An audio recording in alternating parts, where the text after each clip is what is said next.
Assalamualaikum warahmatullahi wabarakatuh. Perkenalkan, nama saya Putri Asa Suciati. Saya dari kelas 08 TPLM 003. Kali ini saya akan menjelaskan materi yang berjudul Sistem Bersensor Ganda dari mata kuliah Interaksi Manusia dan Komputer. Kita ke slide selanjutnya. Di sini ada pengertian sistem bersensor ganda.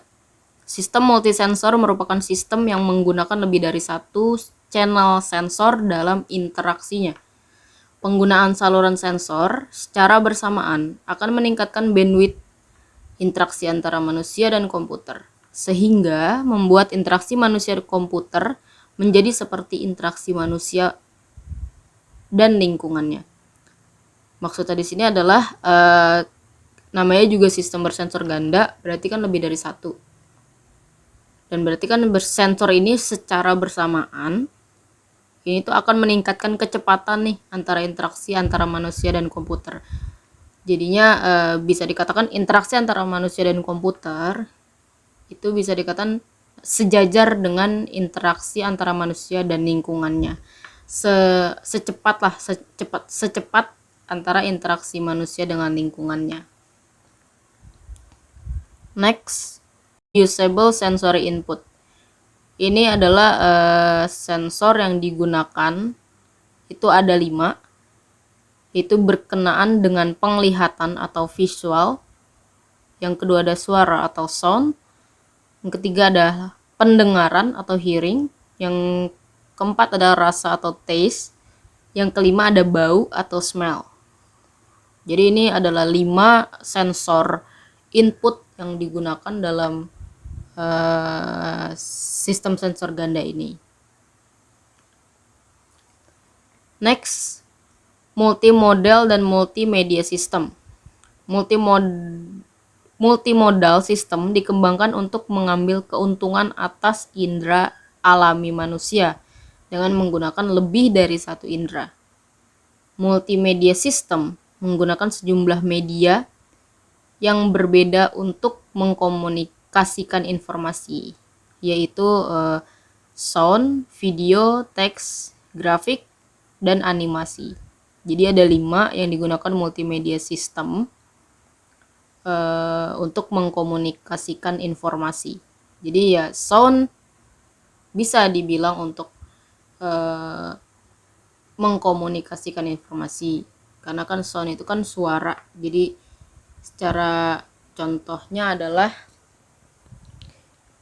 kita menginformasikan secara verbal ya, secara ucapan. Begitupun video, teks, grafik maupun animasi. Selanjutnya ada perkataan atau speech di interface. Interface sendiri itu kan artinya tampilan depan atau desktop atau tampilan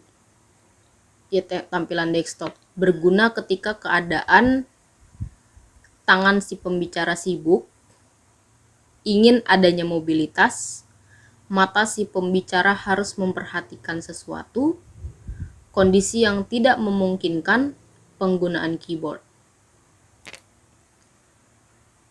Next, ada non-speech sound, digunakan sebagai alarm dan warning. Non-speech sound dibagi menjadi 3 bagian, yaitu soundtrack, icon auditory, dan ear sound. Selanjutnya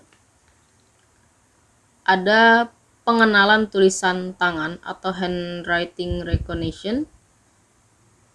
Seperti speech, tulisan tangan merupakan bentuk alami dari komunikasi. Teknologi yang digunakan disebut digitalizing tablet, yang akan bekerja dengan mentransformasikan coretan yang dibuat dengan pena ke dalam seri koordinat. Jadi tulisan tangan ini juga bisa bagian dari komunikasi, tetapi yang bentuknya alami. Dan teknologinya itu disebut digitalizing tablet. Jadi banyak nih sekarang teknologi kayak tablet juga sekarang udah banyak yang di dalamnya itu menyediakan aplikasi untuk presentasi gitu. Jadi nggak usah berat-berat bawa laptop. Next, ada teks, hypertext, dan hypermedia. Teks adalah format umum untuk output dan sangat berguna dalam berbagai situasi. Hypertext adalah menstrukturkan blok teks dalam jaringan yang data ditelusuri dalam berbagai cara yang berbeda. Diagram, foto, dan media lainnya yang berada dalam jaringan hypertext disebut dengan hypermedia system. Hypertext dan hypermedia adalah satu jaringan simpul yang berisi informasi berupa teks, video, dan lain-lain. Next, animasi dan video. Animasi menjadi elemen yang paling biasa pada sebuah sistem. Contoh animasi kursor, jam, kartun, dan lain-lain. Penggunaan video akan memperluas potensi interface dan memberikan designer tool atau alat lain untuk menampilkan informasi. Next, ada pengenalan gerak dan computer vision. Gerak adalah komponen IMK yang menjadi pusat perhatian dalam multimodal system. Yang kedua, ada sistem visi yang baik, memungkinkan komputer mengenali user dan membentuk sistem yang sesuai permintaan. Salah satu aplikasi komputer visi adalah Argus. Ini kalau saya baca aplikasi komputer Argus ini tuh adalah aplikasi dari komputer yang berfungsi sebagai penjaga pintu digital. Mungkin lebih ke untuk security kali ya. Argus bekerja sama dengan mendeteksi wajah para tamu dan mencocokkannya dengan data yang ada.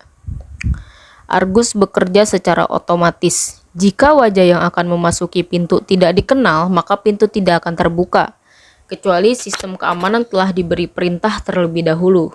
Argus biasanya dipakai pada kantor-kantor atau apartemen mewah. Mungkin ini bisa dibilang kayak seperti deteksi wajah di handphone.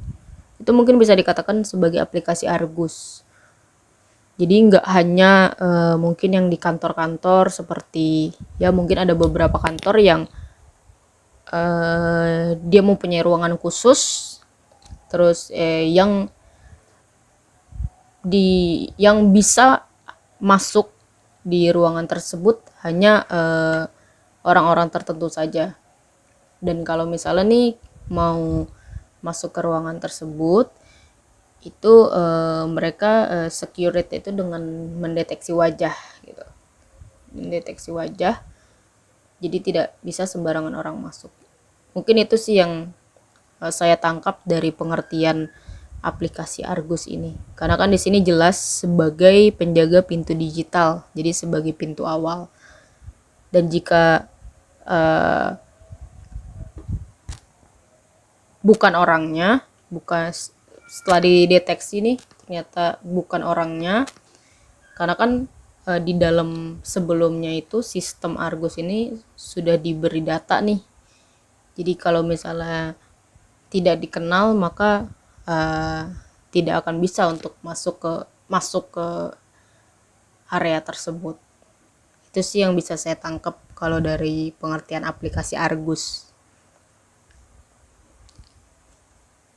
Next, ada aplikasi multimedia system. Penelitian interface untuk user dengan kebutuhan khusus terfokus pada penyediaan sistem interaksi yang tidak disediakan oleh komputer standar. Contohnya untuk user dengan gangguan penglihatan, standar interface yang berkembang saat ini adalah graphical interface yang menggunakan gambar atau grafik, sehingga menyulitkan user yang mengalami gangguan penglihatan. Beberapa sistem mencoba untuk menambahkan suara ke interface. Meskipun telah sukses, sistem ini juga masih memiliki beberapa kendala karena banyak data yang harus direpresentasikan. Virtual reality merupakan seni dalam multimedia sistem yang lebih menekankan pada sensasi visual. Hologram juga merupakan salah satu wujud dari realitas virtual. Jadi seperti tujuan dari pembuatan interface itu kan salah satunya adalah harus memenuhi apa yang diminta oleh user. Jadi kita juga harus melihat nih, nggak semua user itu bisa menggunakan. Jadi sesuai kebutuhan user seperti yang dikatakan. Kalau misalnya sekarang interface itu sudah menambahkan suara agar beberapa user yang mengalami gangguan penglihatan itu mereka masih tetap bisa menikmati interface. Terus ada VR, ini menekankan pada sensasi visual. Jadi sensasi visual dari VR itu berupa penglihatan. Mungkin itu saja yang bisa saya sampaikan dari materi sistem bersensor ganda. Kurang lebihnya saya mohon maaf. Assalamualaikum warahmatullahi wabarakatuh.